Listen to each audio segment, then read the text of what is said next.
Saudari-saudara, salam damai sejahtera dalam Kristus Yesus. Hari ini Sabtu 26 Maret 2022, kita akan mendengarkan dan merenungkan sabda Tuhan dalam perayaan Sabda.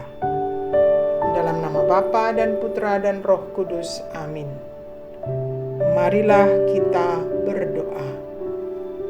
Allah Bapa yang Maha Rahim, kami telah memasuki Sabtu pekan ketiga masa Prapaskah. Selidikilah hati kami dan bantulah kami untuk mengenal kehadiran-Mu dan karya-karya-Mu. Jangan biarkan kami tersandung oleh kesombongan diri. Kami mohon, utuslah Roh Kudus-Mu agar kami belajar semangat kerendahan hati dan pengosongan diri dari Yesus Putra-Mu yang rela menderita sengsara dan wafat karena cinta kepadamu dan kepada umat manusia. Sebab dialah yang hidup dan berkuasa bersama Dikau dalam persatuan Roh Kudus, Allah sepanjang segala masa. Amin. Saudari-saudara, marilah kita membuka hati kita untuk mendengarkan Injil suci menurut Santo Lukas, bab 18 ayat 9 sampai 14. Sekali peristiwa, Yesus menyatakan perumpamaan ini kepada beberapa orang yang menganggap dirinya benar dan memandang rendah semua orang lain. Ada dua orang pergi ke bait Allah untuk berdoa. Yang seorang adalah Farisi dan yang lain pemungut cukai.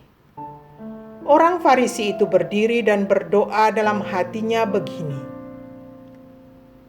"Ya Allah, aku mengucap syukur kepadamu, karena aku tidak sama seperti semua orang lain. Bukan perampok, bukan orang lalim, bukan pezina, dan bukan juga seperti pemungut cukai ini. Aku berpuasa 2 kali seminggu. Aku memberikan 1/10 dari segala penghasilanku." Tetapi pemungut cukai itu berdiri jauh-jauh. Bahkan ia tidak berani menengadah ke langit, melainkan memukul diri dan berkata, "Ya Allah, kasihanilah aku orang berdosa ini." Aku berkata kepadamu, orang ini pulang ke rumahnya sebagai orang yang dibenarkan Allah, dan orang lain itu tidak. Sebab barang siapa meninggikan diri, ia akan direndahkan. Dan barang siapa merendahkan diri, ia akan ditinggikan. Demikianlah sabda Tuhan. Terpujilah Kristus. Saudari-saudara terkasih, tema renungan yang saya tawarkan pagi ini adalah kisah 2 jiwa. Bacaan pada hari ini berkisah tentang 2 hamba Allah yang datang menghadap Tuhannya melewati 2 jalan yang sangat berbeda. Kita semua mengetahui bahwa kedua orang tersebut adalah tokoh masyarakat. Yang satu dari kaum Farisi dan yang satu adalah petugas pemungut cukai. Yang sama dari kedua tokoh ini adalah mereka orang-orang beriman, orang yang percaya kepada Tuhan. Dalam bacaan tadi kita mendengar tentang aktivitas keimanan mereka. Datang ke rumah Tuhan untuk berdoa. Yang berbeda dari kedua tokoh di atas adalah cara mereka. Cara mereka hadir di hadapan Tuhan, cara mereka menilai diri mereka di hadapan Tuhan, dan terakhir, cara mereka menempatkan sesama mereka di hadapan Tuhan. Orang Farisi mengambil tempat jauh di depan dan berdiri di hadapan Tuhan. Dia berdiri, bukannya duduk atau bahkan berlutut. Mungkin pula ia mengucapkan doanya sambil mengangkat kepalanya, menepuk bangga dadanya. Bagaimana kita harus mengartikan sikap ini? Salahkah berdoa sambil berdiri? Tidak ada yang salah berdoa dengan cara ini. Namun sikap yang ditunjukkan orang Farisi itu telah bersumber dari kesombongan dan rasa percaya diri yang berlebihan. Rasa sombong dan terlalu percaya diri juga ditunjukkan dengan semakin jelas dari caranya menilai diri. Hidup tidak bercela, hidup dengan baik, tidak melanggar hukum. Menurut dia, sesamanya bukan siapa-siapa jika dibandingkan dengan sederet prestasi religius dan sosial yang dia miliki. Kesombongan menghantar dia untuk memandang dan menilai sesamanya begitu rendah. Ketika dia berdiri dengan gagah di bait Allah, dia merendahkan dan menjelek-jelekan sesamanya. Bagaimana dengan si pemungut cukai? Kebalikan dari yang satunya. Dia merasa tidak memiliki tempat khusus di bait Allah. Jangankan berdiri seperti orang Farisi, berlutut pun dia rasa tidak layak. Dia merasa tidak layak masuk dan dia merasa tidak pantas untuk duduk di dalam rumah Tuhan. Dengan sikap badannya, dia menunjukkan ketakutan yang besar di hadapan Tuhan. Ketakutan yang bersumber dari rasa sesal. Saya orang berdosa. Dan ketakutan yang bermuara dari rasa cinta yang besar kepada Tuhannya. Kasihanilah aku, orang berdosa ini. Saudari-saudara terkasih, perumpamaan di atas yang kita baca dan renungkan di tengah masa Prapaskah ini nampaknya ditujukan untuk menyiapkan hati dan iman kita ketika nanti merenungkan kisah sengsara Tuhan.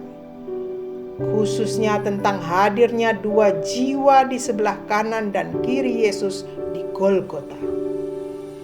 Dua jiwa yang berdoa di bait Allah seolah menjadi gambaran awal dari dua jiwa yang berada dalam sakratul maut, tergantung di salib bersama dengan Yesus. Jiwa yang angkuh dan sombong, bahkan sampai pada detik-detik akhir menjelang ajal, tetap menghina Tuhan, tetap berkeras hati menjaga jarak dari Tuhan, dan tetap menolak Tuhan.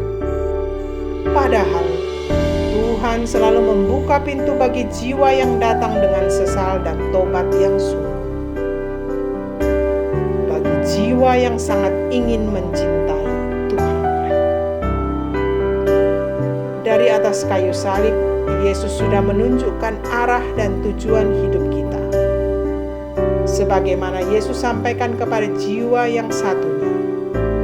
Untuk jiwa yang sadar diri, untuk jiwa yang menunjukkan tobat dan sesal yang dalam. Bagi jiwa tetap setia mencintai Tuhannya, walau berada dalam penderitaan yang amat dahsyat.